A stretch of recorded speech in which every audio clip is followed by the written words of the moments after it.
Hello once again.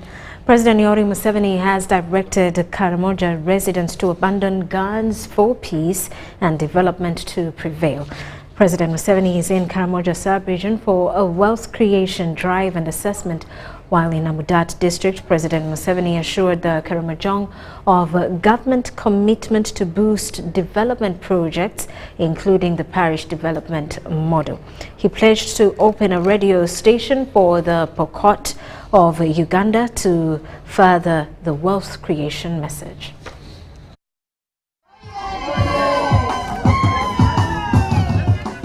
Jumbe Cell, Jumbe Ward of Amudat Town Council.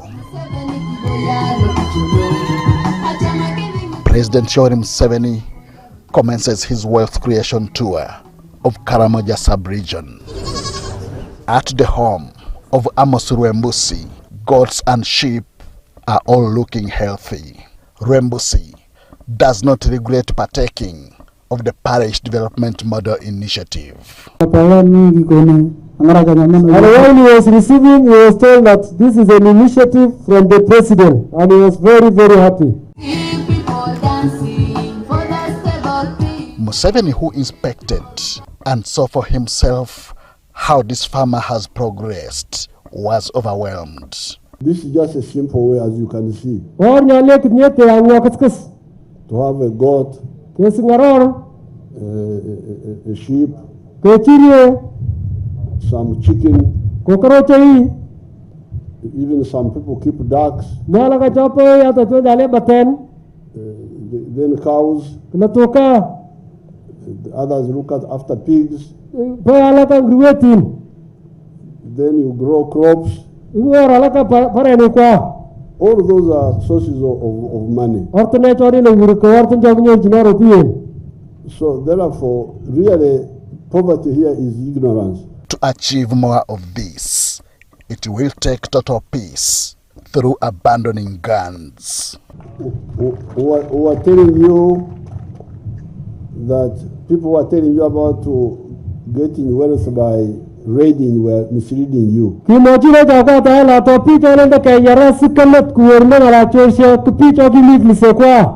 Because there's no way you can get wealth through raiding.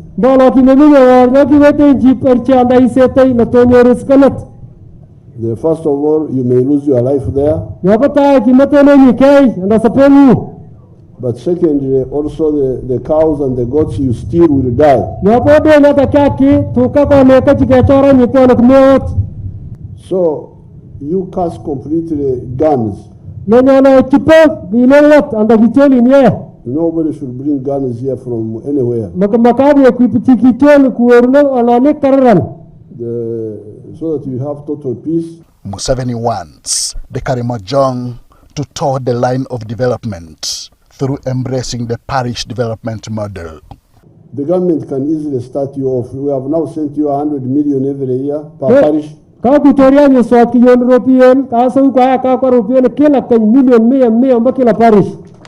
Each year. So that means in 5 years you will get 500 million.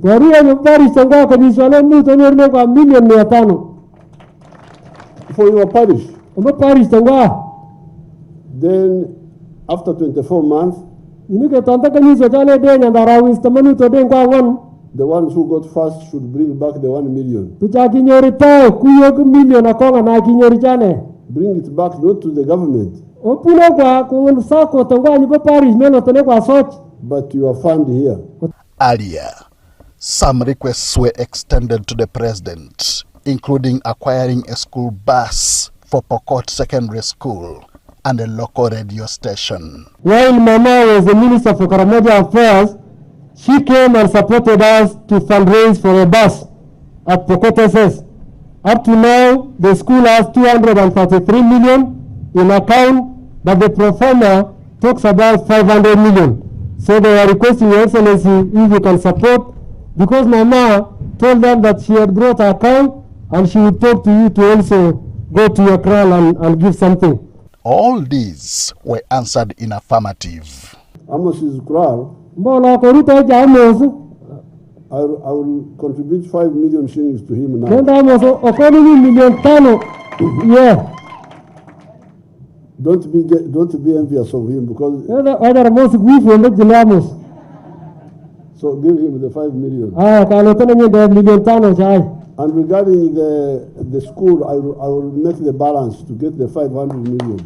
The 3-day wealth creation drive continues with a leaders meeting and the launch of the skilling hub expected in Moroto Anna Park on Wednesday.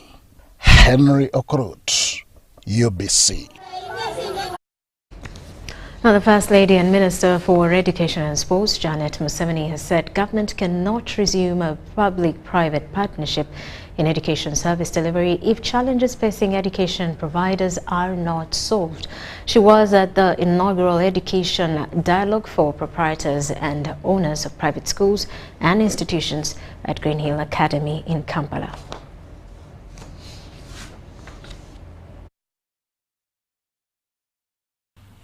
Different organizations that bring together private school proprietors, owners and institutions of learning have held the first ever educational dialogue that focused on policy issues about provision of private education that include taxes and qualifications for grade 3 teachers that has been put to degree level. Ministry of Education and Sports started the Education Management Information System to collect data about schools and acquire information to help in proper planning, but private schools and institutions of learning have not embraced EMIS. Returns from EMIS show that over 50% for private schools and education institutions of learning have not provided data about the number of learners they have enrolled in their schools.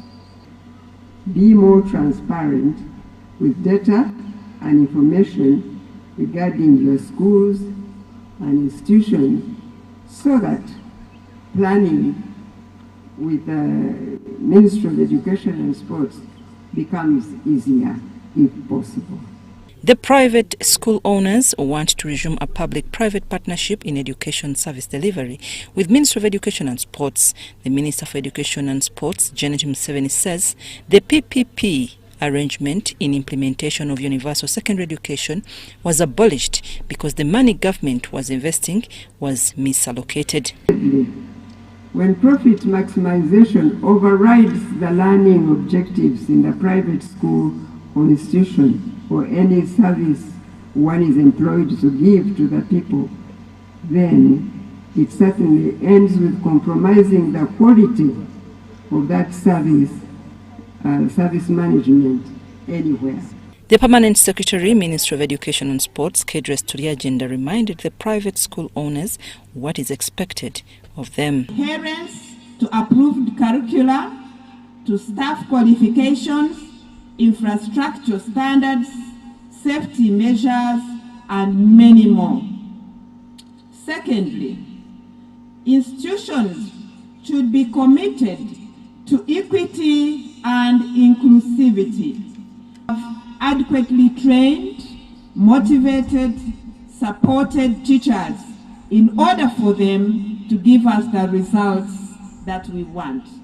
While interacting with officials from URSB, URA and NSSF, private school proprietors were urged to have their businesses registered. Of the income tax threshold, which still stands at 235 since 2012, there is a feeling that that is kind of biting, especially the lower income groups, knowing that majority of these teachers are earning between 400 and 600,000.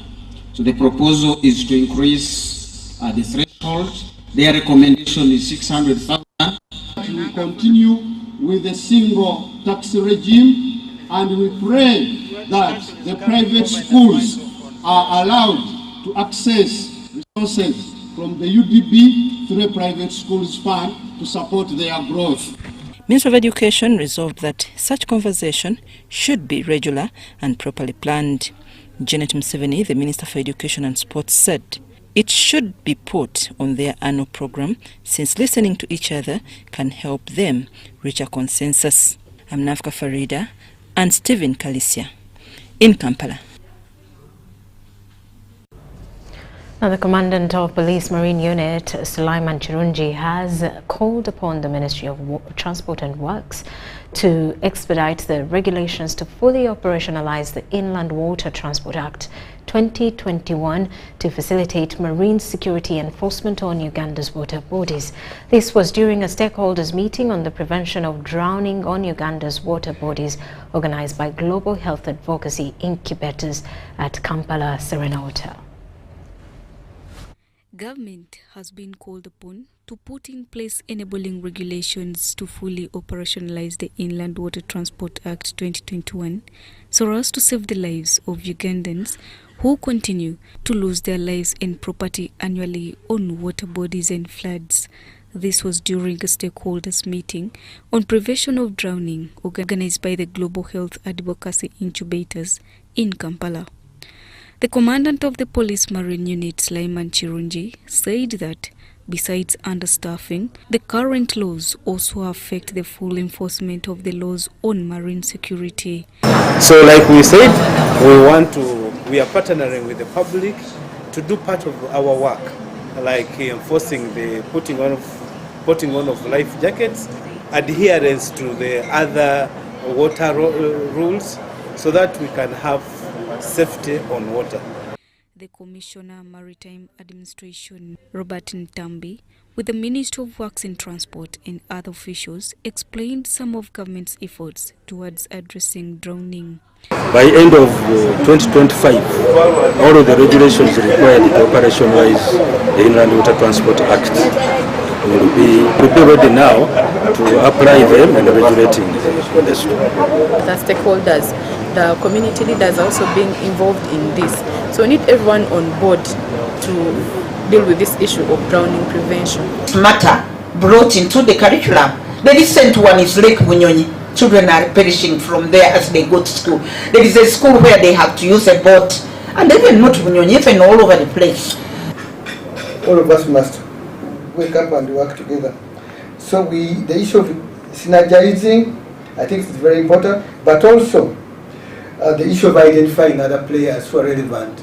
Some of the civil society members on transport safety rights advocacy in Uganda pledged to collaborate with government and civil society members. People don't know about drowning, the preventive measures, and we are here to have a coordination to work with relevant ministries and players to ensure that people are safe on inland waters. As ministry, do you have some programs or some arrangement of satisfying and regulating technicians who are working on marine equipment?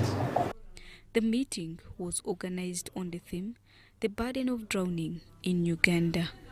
Charity Marion Imnat and Colin Juko for you.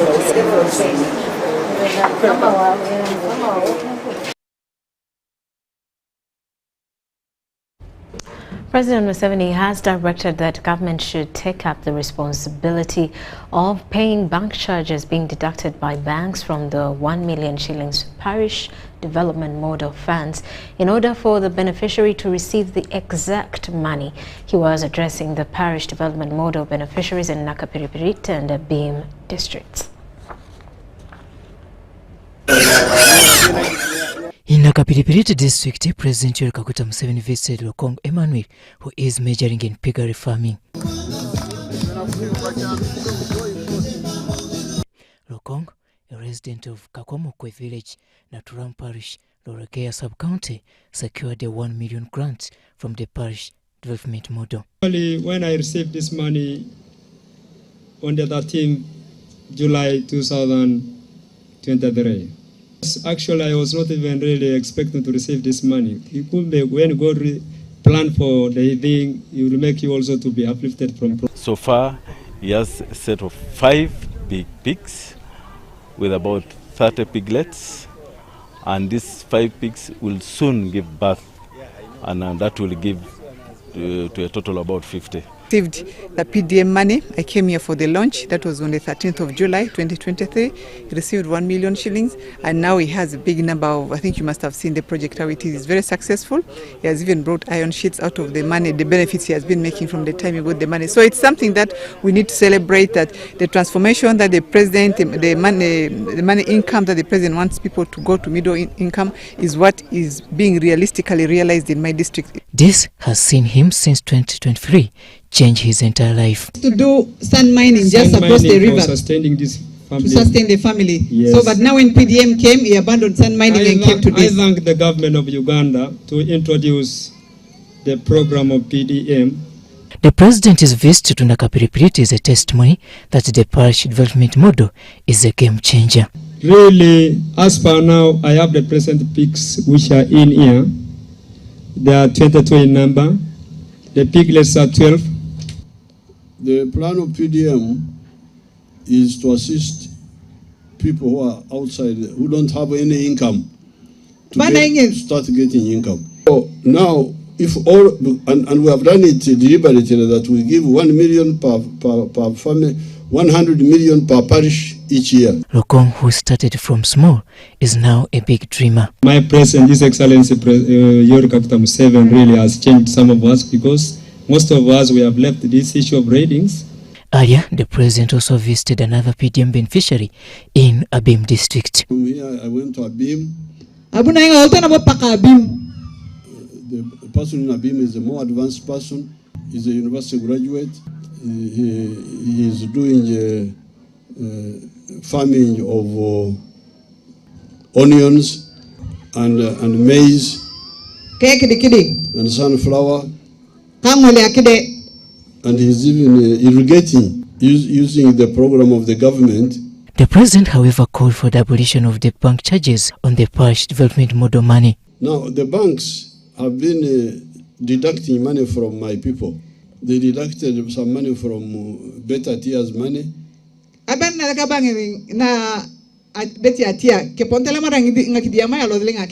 Nabutolo and all the others, I see they have been deducting. I have told the government that you be the one to pay the bank. I don't want anybody to touch my people's money. So when you bring the 1 million, add on what the bank needs for.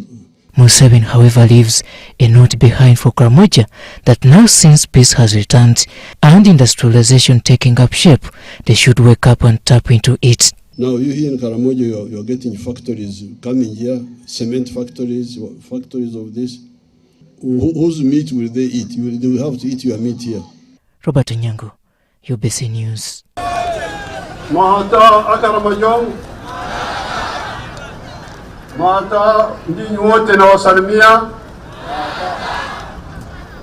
We are coming here to get you out to advise you to get out of Ichan. Tunataka mtoke kwenye Ichan, mwe Abaran. Abarata kere wateso wanasema. Abaranda dan. Alakala noi.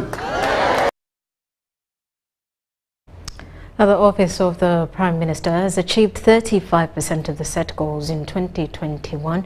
49% of their commitments are still ongoing and hope to achieve 84% of their manifesto achievements by 2026. Prime Minister Robin Banja discussed the implementation commitments in the NRM Manifesto Week.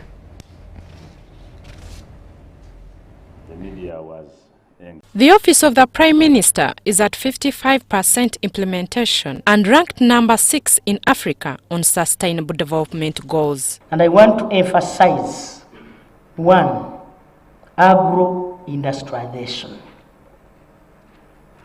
2, tourism development. We are also talking about manufacturing, because you know that Uganda is becoming one of the most industrialized countries in Africa. We also want to base this development on science and technology and innovation. On disasters, the Office of the Prime Minister under the Ministry of Disaster and Preparedness is putting in efforts to sensitize the population to adhere to the early warning system and relocate people in high-risk places. We want to make sure that we also, as government, improve our early warning system. But we also want to inform the communities that once an alarm is sounded, please vacate so that we can save lives. The other thing is we have started on the process of relocating people at high risk to safer places. So far, 241 homesteads or households are already resettled from Bududa to Bodamutie. Yesterday, as of yesterday, 1,500 people from the disaster, from the landslide disaster area of Bulambuli were shifted from that sub-county Burugunya to Bunamutie. 16% of the set goals are not yet achieved because of the number of challenges affecting the office. It's very difficult. The terrain is so difficult to even construct roads there. And so because of the terrain, we were having it difficult to take our excavators to help in the exercise of exhuming the dead bodies. Winnie Ainembabaz Katwire and Dan Lugemwa for UBC.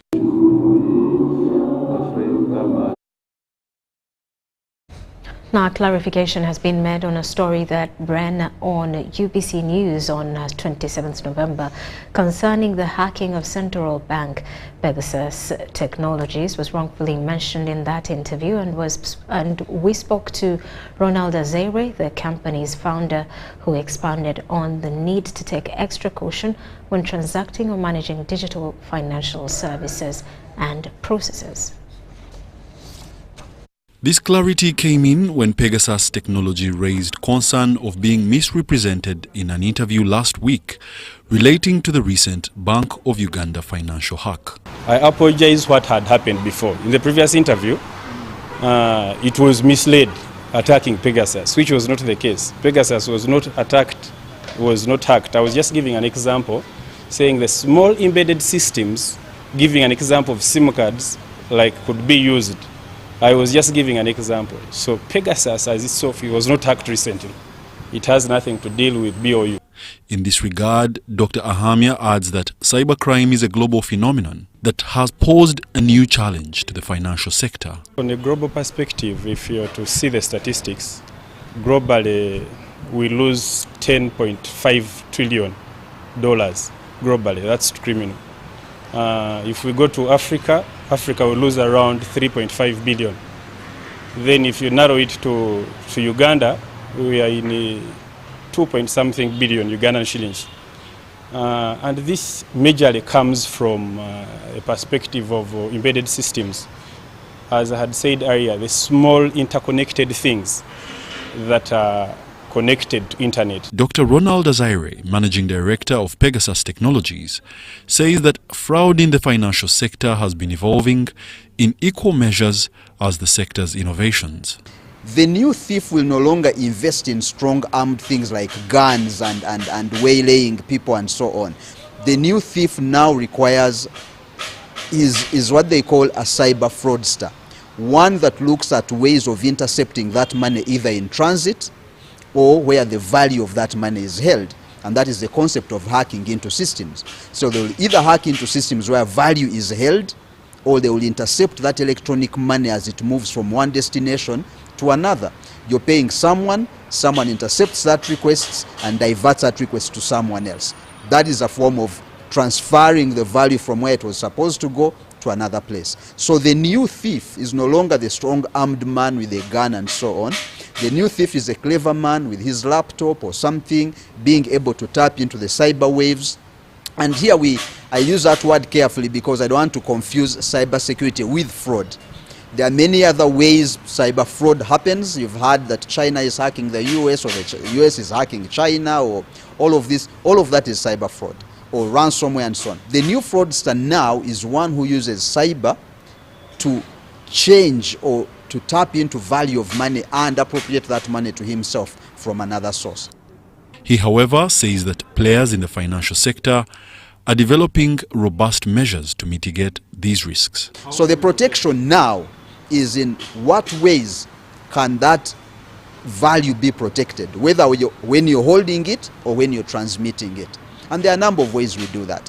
Number one, if it's value held in servers, there are what we call perimeter defenses. You have sufficient firewalls, you have passwords, you have two-factor authentication, and so on and so on. Anyone that gets in there should have the requisite access, and that access should be non-repudiatable. I shouldn't be able to get into a system and claim it wasn't me. So there will be passwords, I should have a password, there should be two-factor authentication that either sends a request to my mobile phone that should help me complete the access, and so on and so forth. So that's one part. The other part is, of course, education of the holders of this value. You must educate people.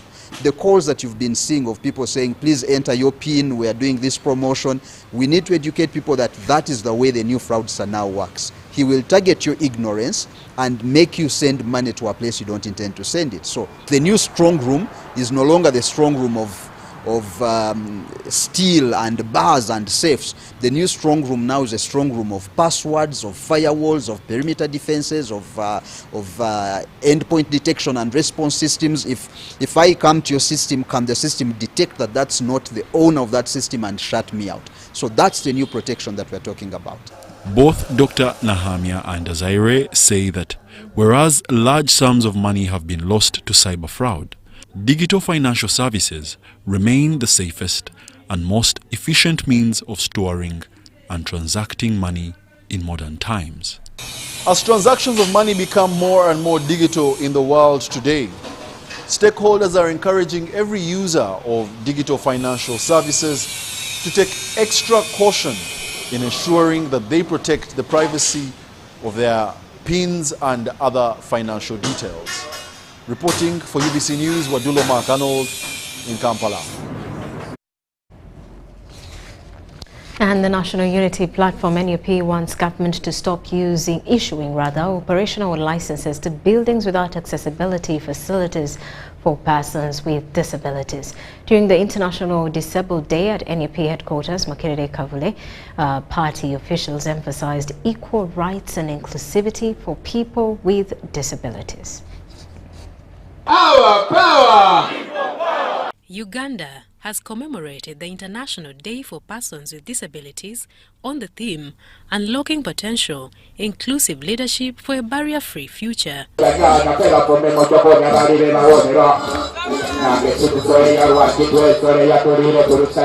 NUP President, Robert Chagulanyi Sentamu, lashed at Kampala Capital City Authority for approving construction projects that lack accessibility features for persons with disabilities. People with disabilities. I don't think you are with disabilities. I think you are people abled differently. Matter of fact, well-developed countries that respect their citizens in equal measure, have policies where even while giving jobs, you have to employ these people to make sure you are deliberate about including them in society. Chagulanyi also urged parents on their responsibilities towards PW children.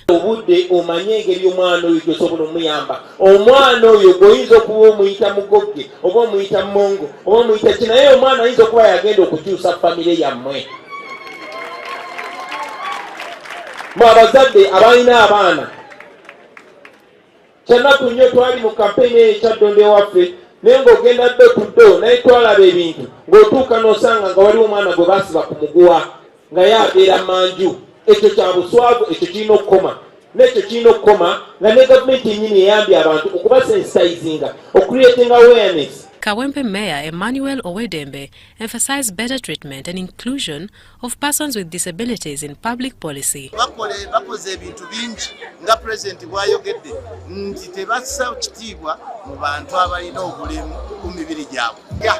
And the technical team of the all authorities failure to abide by the policies of catering for people with disabilities. During the celebration, Uma Magala, who recently spent 1.5 years in prison, shared his story alongside his friends after his release. Mr. President, nebaze Jjajja w'Obusiraamu mu Uganda, His Royal Highness Prince Kasim Nakibenge. You makes you strong, never give in to the negativity. One day we shall look back and smile. One day everything is gonna be fine.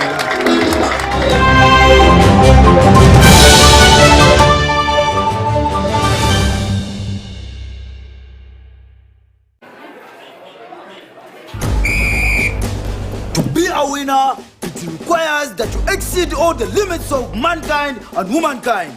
But when you play with MTN Momo, winning is easy. Simply get your phone and use the Momo app or dial *165*3#, enter merchant code, enter amount, enter your Momo PIN and pay. Congratulations is easy.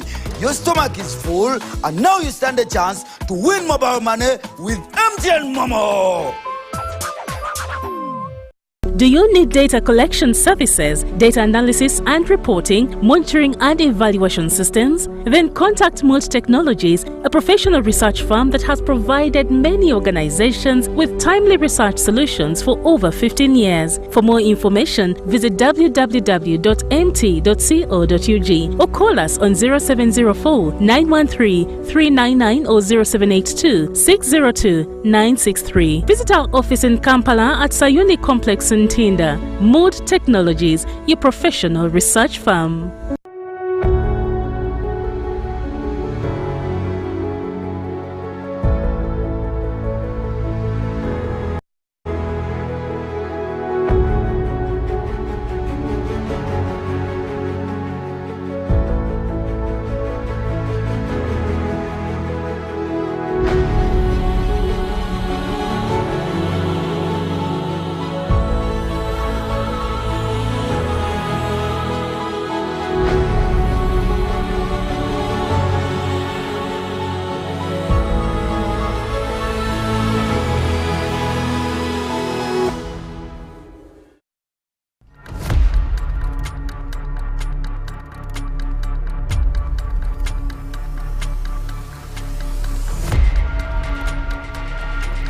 Uncle Mo, asibi koja tukwasa.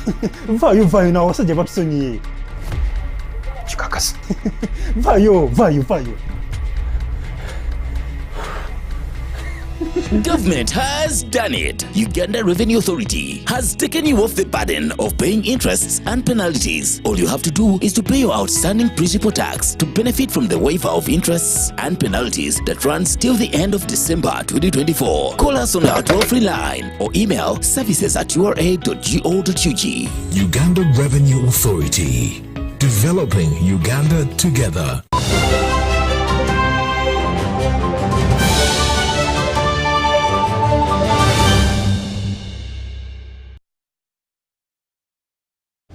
Welcome back. You are still watching News Tonight. Minister for Health, Dr. Jen Ruth Acheng, says Uganda is scaling up its efforts at community level by engaging networks of people living with HIV to bring services closer to children and families.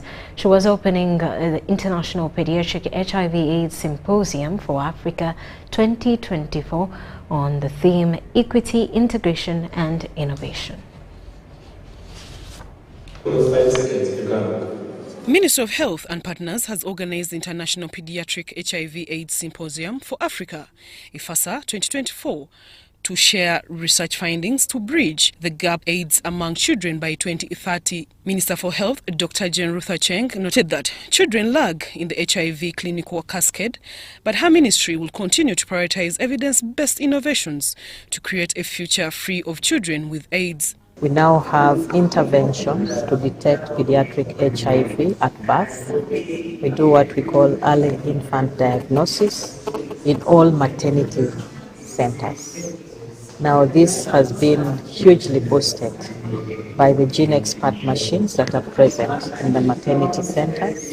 Immediately a baby is born, the baby is tested, and if found positive, then we intervene and start on treatment immediately. There's a lot of work going on to ensure that we identify the mother-baby pairs who are lost to follow-up, to continue on their treatment and achieve viral suppression, but also to spread the information, because when they are not sick, they forget that they actually need treatment, and in the course of the years, they can fall sick.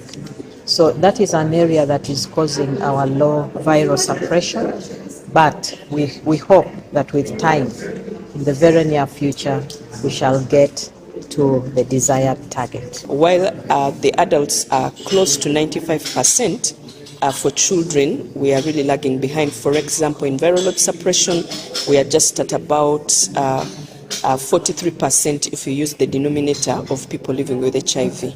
So we need to ensure that we are intensifying our efforts in terms of identifying children who are living with HIV, starting them on optimal treatment, and ensuring that they are supported to remain on treatment so that they can be virally suppressed. And the reason we started this meeting was to precisely address that gap. Over the years, the government has shown commitment in tracking pediatric HIV through key interventions such as prevention of mother-to-child early identification and treatment of HIV in children. This has shown a reduction of new cases of HIV infection in children, dropped from 25,000 cases in 2010 to 4,000 in 2023. Now health experts say that it's not enough, as their target is to reach 0 new cases of mother-to-child. Work is still ongoing to develop formulations for neonates and preterms, and to develop further options and delivery mechanisms for children. And finally, there's a need to scale up nurturing care to ensure children living with HIV and exposed to HIV are not only surviving, but are also thriving. The US government has invested $70 billion in HIV/AIDS, malaria, and tuberculosis programs over the last 2 decades. And in 2004, there were over 1.8 million new HIV infections every year across all of the PEPFAR-supported countries around the globe. By 2020, largely due to collaboration between PEPFAR, communities, local governments, annual new HIV infections were reduced by half. The International Pediatric HIV/AIDS Symposium for Africa, IFASA 2024, on the theme Equity, Integration and Innovation for Sustainable HIV Response, mandates every stakeholder to ensure that every child receives the care and support. Zahara Abigaba, UBC News. Meanwhile, members of the Association of Ambulance Professionals Uganda have gathered to identify training gaps related to emergency medical care and also acquire skills in financial literacy.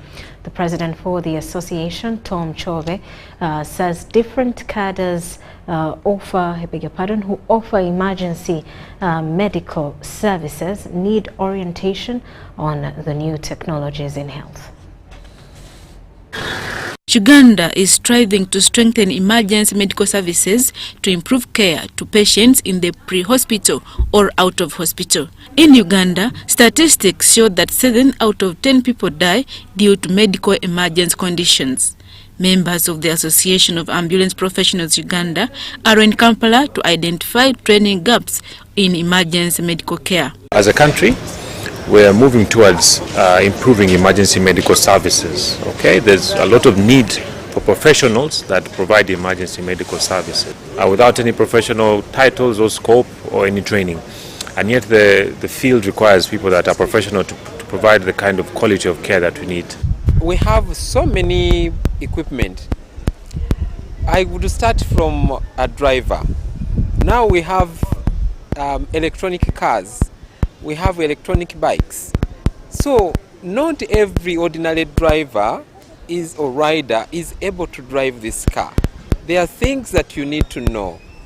When we go to the medical equipment, a lot of medical equipment is coming on market, but it's also people are buying it for the facilities that this person is supposed to use in his or her day-to-day business. Members have also been trained in financial literacy. Once, time and again, we have had concerns about the welfare and the financial welfare of our members, and that's why we brought in a consultant to talk about financial literacy, but even beyond that, how do our members get financial muscle? Our objective is to see how do our members sustain themselves even without a job. The Association of Ambulance Professionals Uganda brings together ambulance care assistants, doctors, nurses and administrators of ambulance services. Adia Nakuti, UBC. And President Yoweri Museveni has directed the Ministry of Finance, Planning and Economic Development to expedite the release of funds to the Office of the Prime Minister to manage disasters in the country. Permanent Secretary, Ministry of Finance Rhoda Ngonzi informed an interministerial meeting chaired by the Prime Minister Rhoda Ngonzi today. Ngonzi informed the meeting that the ministry will, before end of this week, secure 50 billion shillings for disaster management.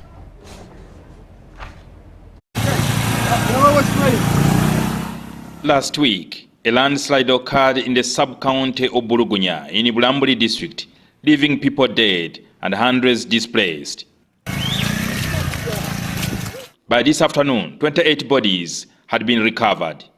The Prime Minister Rhoda Ngonzi last week visited Bulugunya sub-county and pledged total government intervention to recover the bodies, as well as relocating the affected communities to Bunambotie. I think for me, first to thank you for your intervention. But personally, the person of the Prime Minister is seen on the ground, walking and riding a border and representing government. I think you deserve a lot of credit, really. This morning, the Prime Minister chaired an interministerial meeting to manage the ongoing disasters in Mount Elgon sub-region and other parts of the country. During the meeting at her office in Kampala, the Permanent Secretary of the Ministry of Finance, Planning and Economic Development, Rhoda Ngonzi, revealed that President Yoweri Museveni has directed him to release funds to the Office of the Prime Minister to manage disasters in the country. And His Excellency the President called last weekend, when we were in Arusha, and already directed that we find money. We can get it from wherever in the budget, and we first deal with this disaster,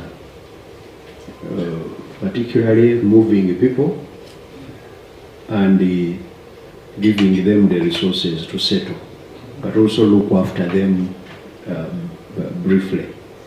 Ngonzi informed the interministerial meeting chaired by the Prime Minister Rhoda Ngonzi that his ministry will before the end of this week secure 50 billion shillings for disaster management. Because when you look at the requirement, I think it's about 125 billion of these areas, about 124.6 billion. But we can phase it. So, Right Honorable, I had already asked my people, and they started the process of looking for 50 billion, and then we break it down in those areas, and the PS we are going to work closely with him, and we process this money this week so that it is provided. Part of the money will be used to procure 10,000 acres of land to relocate people from the landslide-prone areas. We have 10,000 acres in Bulambuli, that's the Gidudu land. It's not encumbered, but the value we got out of our interaction was 4 million per acre. The Prime Minister said this has to be handled with urgency to save the lives of people.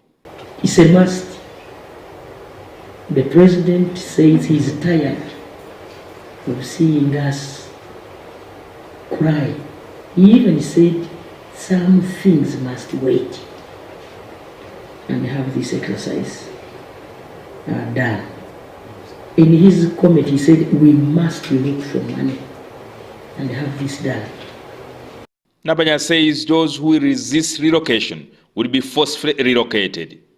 We only need the support of leaders. Those who don't want to go to Bunamutie, we give them money and they go. Those who don't want to get money, they will still go with no money. So we have three options. You get money and get land. One option. In Bunamutie, where we have. You get money and they go to other areas. The third option, you don't get money, you go. This is something which is not unexpected. We expected it. The only solution for us is the resources should be availed. We can hardly respond to the disasters that occur. We need proper equipment that can support some of this response. A satellite expert, Dr. Doreen Agaba, informed the meeting that they will be releasing satellite images of what happened in Burugunya to ascertain the number of households in the affected villages. And our plan, so far, I've already put in the task to request for the satellite images. I expect to be getting them in the next 24 hours. And these images should show us the situation before, the situation also during, and the situation after.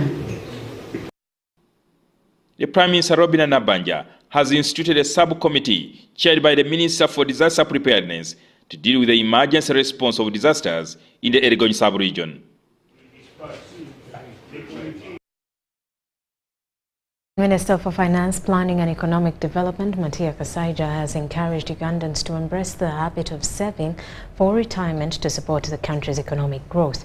Minister Kasaija remarked this while launching the 11th Annual Retirement Benefits Sector Report that was released at the Uganda Media Center.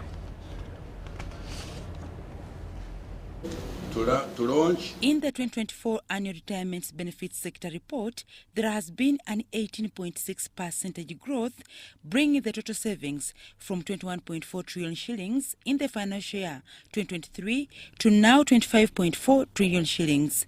Officials from the Uganda Retirement Benefits Regulatory Authority attribute this growth to the fact that Ugandans are increasingly appreciating the importance to save for retirement. During the period under review, there were unremitted contributions to a tune of 23 billion that were able to make these schemes remit into the schemes. And we see this as an achievement based on the various supervisory approaches that we have taken. However, the rate of the untapped Ugandans in the sector continues to bother leaders at the Uganda Retirement Benefits Regulatory Authority. Those in the formal sector are already catered for, and we don't have a lot to struggle in that light. Our concern now is the majority Ugandans who are in the informal sector. And we're talking about people in markets. We're talking about people driving taxis, the borders. Majority of us who are in the informal sector. Remember at one time they are also growing. They will also require the same service at that particular age. But the mechanism of how they save is what is now happening. And we are moving towards forming that national long-term savings scheme to ensure we attract every Ugandan to be part of it. Also in the report, the sector average balance per saver account increased from 8.9 million shillings in the financial year 2023 to 10.2 million shillings this year. The Minister for Finance, Planning and Economic Development, Matia Kasaija, says the sector performance is an indication that Uganda's economy is on the rise, urging more Ugandans to embrace the saving culture for economic growth. Saving for retirement contributes significantly to national development. As you know, As you may know, domestic savings avail money for government borrowing through bonds and securities. As indicated in the 2024 report, up to 80% of the funds are invested in government securities. Commenting on the recent 62 billion shilling financial loss at the Bank of Uganda, Minister Kasaija says government will not rest until the culprits are dealt with. Government is firm. We will trace all those thieves. Even if they run away from Uganda, we shall trace them. Dorcas Kimono, UBC News. Thank you. And with that, we'll take a quick break. When we return, business news.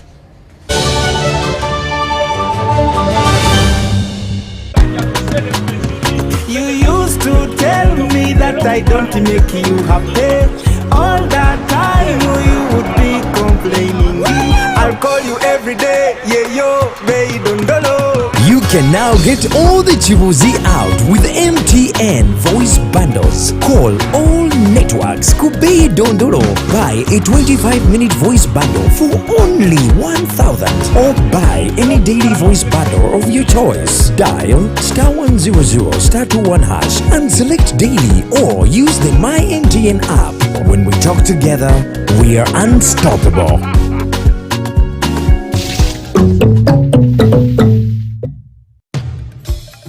Kasita Uganda Presidential CEO Forum, UMA and Ministry of Trade are organizing the annual Business Community Dinner 2024 under the theme Connecting Minds, Creating Opportunities, happening on 4th December 2024 at UMA Showgrounds Multipurpose Hall.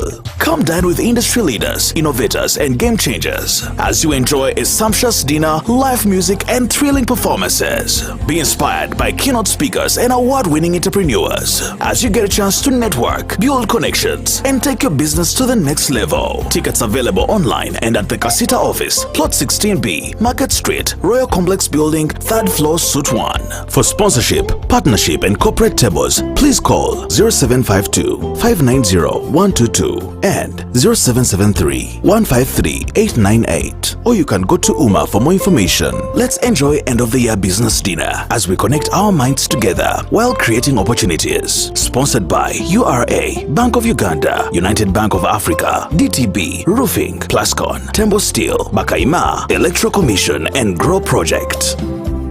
Do you need data collection services, data analysis and reporting, monitoring and evaluation systems? Then contact Mold Technologies, a professional research firm that has provided many organizations with timely research solutions for over 15 years. For more information, visit www.mt.co.ug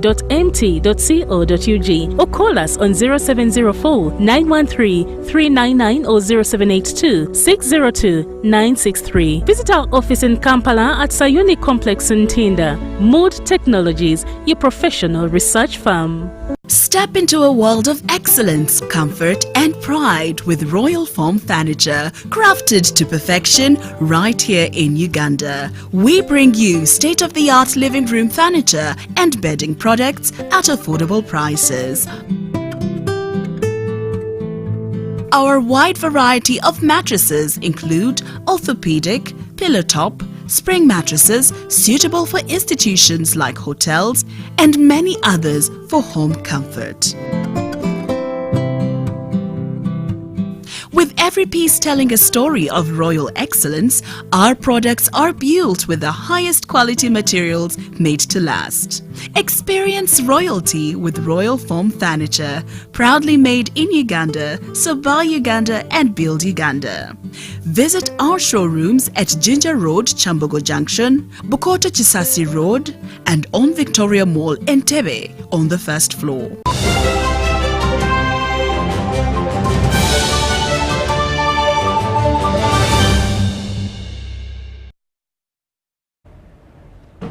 Welcome back. And now in business news, farmers have been urged to adopt crop-specific fertilizer application to maximize yields and preserve soil health.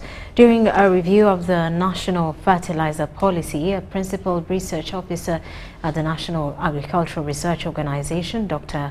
Kayuki Kaisi, said there is urgent need to address nutrient depletion in Uganda's soils. The National Fertilizer Policy, developed in 2016, was to facilitate an increase in the use of application of fertilizers to at least 50 kilograms of nutrient per hectare per year. A principal research officer at NARO, Dr. Kayuchi Kaizi, urges farmers to be mindful about the types of fertilizers they apply. For fertilizers, the quality matters a lot. Because when you go to the Ministry of Agriculture, they tell you apply 1 bag of DAP, 1 bag of urea. Should have a particular quality to give you that weight. When the quality is low, it means they're supposed to use a higher amount. So one of the regulations, the container where the farmers are buying fertilizers, the bag should be properly labeled. What are the nutrient content? So the government came in to see how it can guide and regulate the fertilizer subsector. Fertilizer adulteration was also raised during the review. So fertilizer producers appealed to the government to be vigilant at border points to prevent substandard products from infiltrating the market. And because we have a lot of, the porous borders, so very many people are bringing in fertilizer. You'll find, for instance, they talked about the 1717. If you move down to districts like Kisoro, Kavale, the border areas, Kapchora, Kwen, you find a lot of these products are coming in. So some people take advantage of that, to take advantage of the farmer. So someone will bring in a genuine minus a non-genuine product and sell it, and the farmer will just blindly buy. Meanwhile, farmers seemed frustrated by the high prices and the poor quality of fertilizers on the market. The quality of fertilizer on the market, it's not always very good. The second is profitability or price. Ideally, if you asked me, given the current prices of green leaf, anything above 100,000, a bag of 50 kgs above 100,000, then doesn't make any sense. You've thrown profitability somewhere else. Mary Namkose, UBC News. And the chairman of the Uganda Investment Authority, Dr. Robert Kanyamwanyo, has emphasized Uganda's growing trade relationship with Egypt. He was at the Egyptian-Ugandan Economic Trade Forum to explore new avenues for economic collaboration. The Egyptian-Ugandan Economic Trade Forum emphasized trade, investment and sustainable partnerships, highlighting the mutual benefits of cooperation between Egypt and Uganda. Our investors, Egyptian investors, they are looking for invest here in Uganda, even in East Africa, in infrastructure. And we have companies now, they are ready to start to produce a big electric station or solar stations, and also for agriculture and animal production. Specifically, we know that animal production is very promising. A key focus of the forum was value addition in Uganda's exports. The Egyptian-Uganda Business Forum, Economic Forum, is one of the forums we set up from in the beginning of this year. We worked for that one when we received our Uganda brothers in ETAF, Africa Trade Free Zone, last year, and we decided to start a package of cooperation between our businessmen in Uganda. The chairman of the Uganda Investment Authority, Dr. Robert Chamanywa, encouraged Ugandan businesses to enhance the value of coffee, tea and flowers before export. I'm happy that in this forum we had the local business people here, and the investors have said it all. They are willing to bring the money. What they require from us is the private sector to come in. I am happy that one of the organizers has told us that in Egypt there are opportunities for textiles. They need a lot of cotton. Now, my only pledge would be to the local investors now to tap this sector.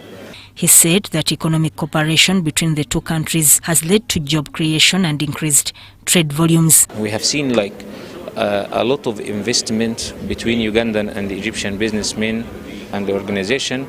So we are here for that. We are here to say, come to Uganda.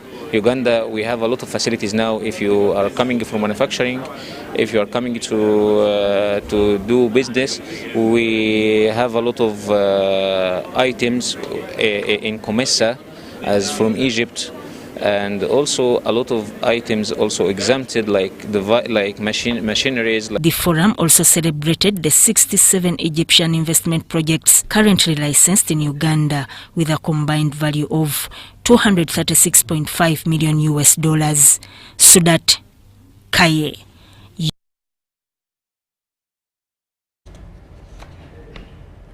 And beneficiaries of the Poverty Alleviation Department, PAD, in Bwera Modo Village, Chitagwenda District, appreciate President Museveni for reducing poverty in levels in the area. This was during a visit by officials from State House who are currently in Western Region to distribute items and assess the performance of the project.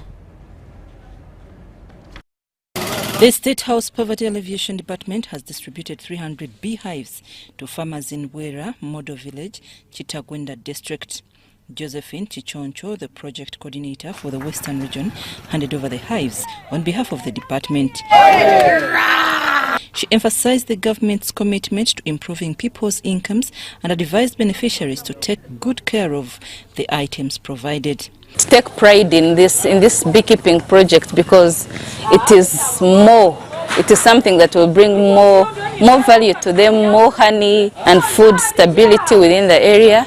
So I encourage them to guard them and avoid selling them for the short-term income. Mulisa Leonidas, the acting district veterinary officer and chairperson of Bwera Modo Village, revealed that since the introduction of the PAD project by President Museveni, people's incomes have significantly improved. This Bwera Village Modo has always been receiving inputs from the State House. They have been receiving coffee seedlings, live animals, cattle, for those dairy farmers, goat, sheep. We have benefited very many things, of which today we have received beehives. Beehives 300 in Bwera Modo Village. We really appreciate the government of the Republic of Uganda because the beehives is one of the income generating activities done in Uganda. I'm really sure, and I do not doubt the effort of the President in implementing the NRM manifesto 2021-2026 because its focus is on ending poverty in all its forms in our communities. Some of the beneficiaries expressed their gratitude for the items they received and pledged to continue supporting President Museveni's initiatives. I thank the head of department, Poverty Alleviation Department, very much for the support they have given us, given me and the people around, mostly Modo Village. For me, myself, I wish him to continue heading the country.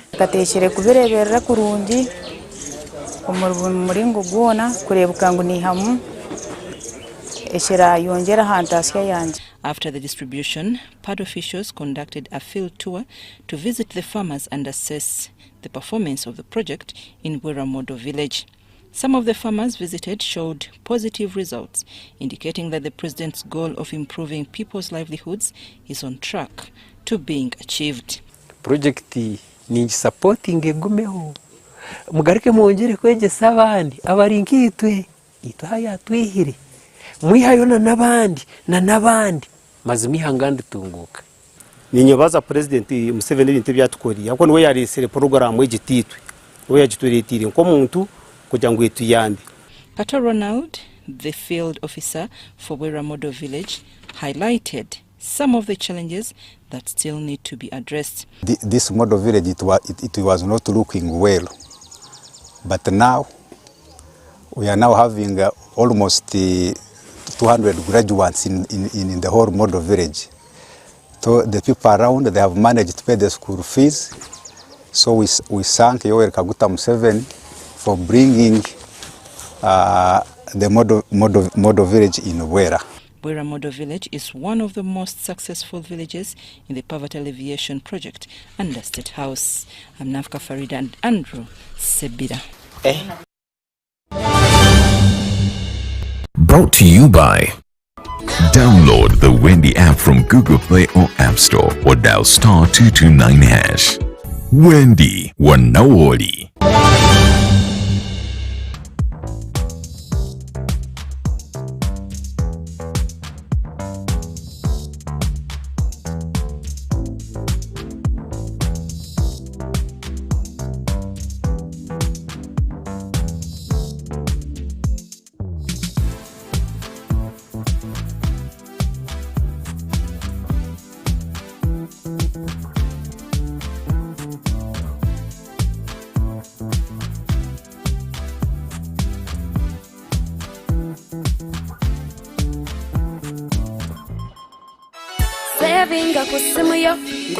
In the heart of Uganda, a financial revolution is happening.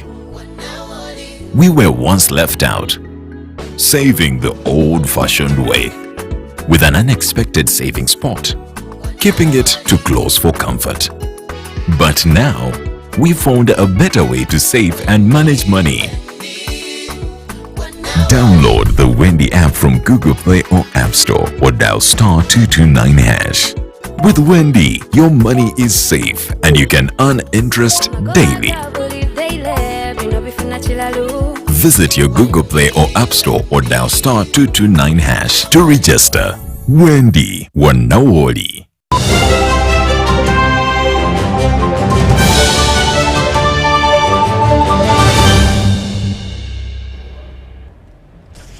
And now in sports, exactly 60 days to kick off the African Nations Championship CHAN that Uganda, Kenya and Tanzania host. The local organizing committee members have undergone an orientation workshop at Silver Springs, Bugalobi. Uganda, Kenya and Tanzania are due to host the African Nations Championship from 1st to 28th February 2025 as a precursor for their commitment to host AFCON 2027. To ensure Uganda is ready, the Minister for Education and Sports, Janet Museveni, instituted a local organizing committee that she chairs and has had an orientation workshop. We have agreed, first of all, on how we are going to be communicating. All messages coming in and getting out of this log will be communicated by the chair. Second, we are also going to assign one of the persons to directly be the one in charge of communication so that we have a united message. Secondly, as part of the orientation, we had to make it clearly and we had to emphasize a point of transparency and accountability. You're all aware there are many projects which have taken place. Most times, as government, we put in quite substantial amount of money for purpose of hosting this project. So we want to make it clearly from the beginning that we will need everybody to be accountable to whatever actions he or she does, be it financial or not financial, so that we remain with one point of making sure that the public, the taxpayers, appreciate what we would have done during our time and era when we hosted both CHAN and AFCON. The session at Silver Springs Hotel Bugorobi was chaired by Federation of Uganda Football Association's President, Engineer Moses Magogo, who is the local organizing committee vice chairperson. The risk we have is that if we fail, we would embarrass Kenya and Tanzania if they do their bit. So we'll have, because when we fail, we shall fail Kenya and Tanzania even if they are ready. So it is important that we don't fail, because we shall have embarrassed not only the CAF president, but also His Excellency, the President, who has put his foot down. Government has committed 1.3 trillion shillings, which is earmarked for the entire preparatory stage of the two competitions. 1 trillion will go for infrastructure, both taking care of Akibwa, taking care of Oyema City Stadium development, taking care of the 9 training facilities. Then we also have a component that support the local organizing committee to organize the event, do supervision and coordination, but also support the technical wing of government, which means for Works and Transport, who are the consultants on these projects. Basically that. That's what the money will do. And that's what we have asked. Of course, the money is for the relevant fees. Government had already provided $30 million to OIMA for the first phase of the works in line with our contract we signed. But also $30 million have been provided for the deposit for hosting AFCON, which will have the money. Now we have also been assured of releases in supplementary schedule for the CHAN hosting fees of $13 million. That is the money I'm saying will come next. But all this is within the 1.3 billion. This 2024 African Nations Championship will have 19 nations using only locally based players. For purpose of CHAN, we are only going to use the Nambole National Stadium and 4 additional training facilities. I want to be honest that a few pit holes here and there, but I want to thank our chairperson of the committee who has been following up with making sure that all our obligations in terms of readiness of infrastructure are on time. And I want to say we are working to ensure that by 1st February we will be having all facilities ready for pass of use, because even CAF has been here carrying out inspections for this particular activity for us to meet our guidelines of 1st of February. The 2 tournaments local organizing committee is of 13 subcommittees, including workforce, spectator service and fan experience, events operation and infrastructure management.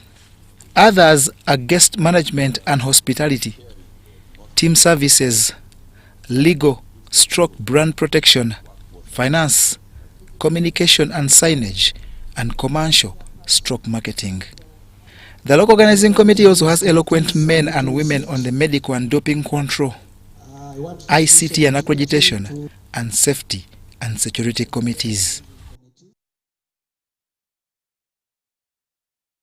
And that does it for News Tonight. For now, we do return at 10 o'clock with more details. Elizabeth Nakakoni on Sign Language. I am Rhoda Ngonzi.